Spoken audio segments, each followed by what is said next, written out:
Hello, അപ്പോൾ നമ്മുടെ പുതിയൊരു വീഡിയോയിലേക്ക് എല്ലാവർക്കും സ്വാഗതം. അപ്പോൾ ഇന്നൊരു ഫുഡ് വ്ലോഗാണ് നമ്മളിന്ന് ചെയ്യാൻ പോകുന്നത്. മുട്ട വെച്ചൊരു സ്പെഷ്യൽ ആയിട്ടാണ് ചെയ്യുന്നത്. കുറേ പേര് ചെയ്തിട്ടുണ്ടെന്ന് തോന്നുന്നു. ഞാൻ എൻ്റേതായിട്ടുള്ള രീതിയിലാണ് ചെയ്യാൻ പോകുന്നത്. അപ്പോൾ നമുക്ക് നേരെ വീഡിയോയിലോട്ട് പോയാലോ.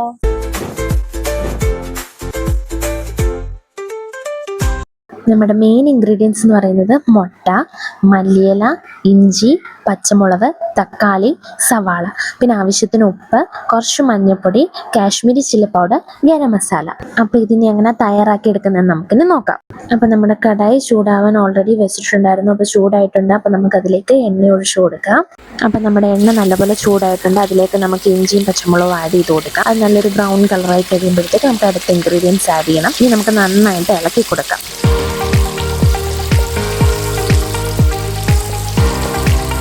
അപ്പോൾ ഏകദേശം ഒരു ബ്രൗൺ കളറായിട്ടുണ്ട്. നമുക്ക് അതിലേക്ക് അരിഞ്ഞു വെച്ചിരിക്കുന്ന 2 സവാളയാണ് അരിഞ്ഞു വെച്ചിരിക്കുന്നത്. അത് നമുക്ക് അതിലേക്ക് ആഡ് ചെയ്ത് കൊടുക്കാം. എന്നിട്ട് നല്ലതായിട്ട് യോജിപ്പിച്ച് കൊടുക്കാം. അപ്പം നമ്മുടെ സവാള ഒന്ന് വഴണ്ട് വരുമ്പോഴത്തേക്ക് നമുക്ക് തക്കാളി അതിലേക്ക് ആഡ് ചെയ്യാം. ഞാൻ ഒരു തക്കാളിയാണ് എടുത്തിരിക്കുന്നത്. അതിനുശേഷം നല്ലതായിട്ടൊന്ന് യോജിപ്പിച്ച് കൊടുക്കുക. നമുക്കിനി ഇതിലേക്ക് ആവശ്യമായ ഉപ്പ് ആഡ് ചെയ്ത് കൊടുക്കാം. നമ്മൾ സവാളയോ തക്കാളിയോ വഴറ്റുന്ന സമയത്ത് കുറച്ച് ഉപ്പൊന്ന് ആഡ് ചെയ്ത് കൊടുത്തു കഴിഞ്ഞാൽ പെട്ടെന്ന് വഴണ്ട് കിട്ടാനും എളുപ്പമാണ് കേട്ടോ. അപ്പം നമുക്ക് ഇതിലേക്ക് മസാലയൊക്കെ ചേർത്ത് കൊടുക്കാം. ഞാനിവിടെ മഞ്ഞൾപ്പൊടി ഒരു 1/4 ടീസ്പൂൺ മഞ്ഞൾപ്പൊടിയാണ് ചേർത്തേക്കുന്നത്. ഇനി 1/2 teaspoon Kashmiri chilli powder, 1/2 teaspoon garam masala.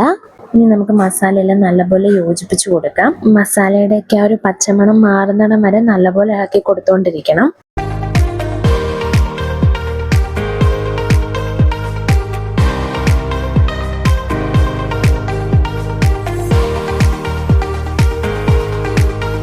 അപ്പോൾ നമ്മുടെ മസാലയുടെ ഒക്കെ ഒരു പച്ചമണമൊക്കെ മാറി ഈ ഒരു പരുവായി കഴിയുമ്പോഴത്തേക്ക് നമ്മൾ തയ്യാറാക്കി വെച്ചിരിക്കുന്ന മുട്ട നമുക്ക് ഇതിലേക്ക് ചേർത്ത് കൊടുക്കാം. ഞാനൊരു 4 മുട്ടയാണ് എടുത്തിരിക്കുന്നത്. നിങ്ങൾക്ക് ആവശ്യമായ മുട്ട അതിനനുസരിച്ച് എടുക്കാവുന്നതാണ് കേട്ടോ.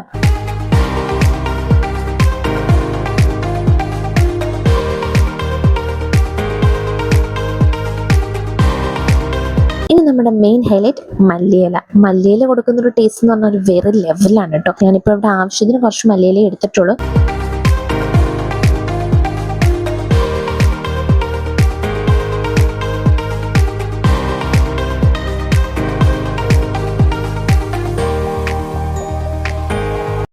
അപ്പം നമ്മുടെ മുട്ട വെച്ചിട്ടുള്ള സ്പെഷ്യൽ ഐറ്റം എന്താ റെഡി ആയിട്ടുണ്ട്.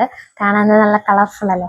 അപ്പോൾ ഇതുപോലത്തെ ഇനിയും വെറൈറ്റി ആയിട്ട് ഫുഡായിട്ട് നമ്മൾ ഇനിയും വരുന്നതായിരിക്കും. അപ്പോൾ ഇത് എന്തായാലും നിങ്ങൾ വീട്ടിൽ മസ്റ്റായിട്ട് ട്രൈ ചെയ്ത് നോക്കണം. ചപ്പാത്തിയുടെ ഒക്കെ കൂടെ ബ്രെഡിൻ്റെ ഒക്കെ കൂടെ നല്ല കോമ്പിനേഷനാണ് കേട്ടോ. നല്ല ടേസ്റ്റാണ്. ഇനി അഥവാ ചപ്പാത്തിയും ബ്രെഡ് ഇല്ല, ഇത് തന്നെ ടേസ്റ്റ് ചെയ്യാനായാലും സൂപ്പറാണ് കേട്ടോ. അപ്പോൾ എല്ലാവരും മസ്റ്റായിട്ട് ട്രൈ ചെയ്യണം. അപ്പോൾ ഇതുപോലത്തെ വെറൈറ്റി ഫുഡായിട്ട് നമ്മൾ ഇനിയും വരുന്നതായിരിക്കും. അതുവരേക്കും ബൈ.